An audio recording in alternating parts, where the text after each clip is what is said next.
అండి. ఈరోజు మా పిల్లలకి పేరెంట్స్ మీటింగ్ అని చెప్పారు. సో రెగ్యులర్ క్లాసెస్ జరగవన్నమాట. సో నేనే పిల్లల్ని తీసుకొని బయలుదేరాను. మా వారిని రమ్మంటే కుదరలేదని చెప్పారు.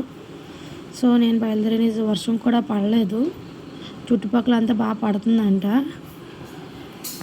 ఈ పేరెంట్స్ మీటింగ్కి వెళ్ళినప్పుడు ప్రతి సబ్జెక్ట్ టీచర్ని కలాలన్నమాట. కలిసి వాళ్ళు మా అబ్బాయి పాప ఎలా చదువుతున్నారని కంపల్సరీ కనుక్కొని వెళ్ళాలన్నమాట.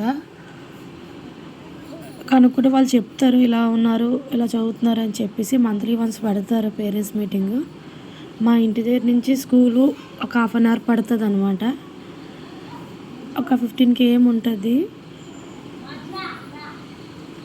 ఆ లోకల్ స్కూల్స్ అవి బాగోవని చెప్పేసి ఇక్కడ ఇంత దూరంలో జాయిన్ చేసాం.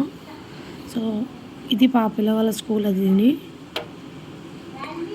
అన్ని క్లాస్ రూమ్స్ 1 by 1 ఉంటాయి అలాగా. సో మీటింగ్ అంతా చెప్పారు పిల్లల గురించి. వర్షం కూడా పడిపోయేలా ఉంది. సో మేము ఇంకా బయలుదేరిపోదామని స్టార్ట్ అయిపోయాం ఇంక ఇంటికి. ఓకే, బాయ్ అండి.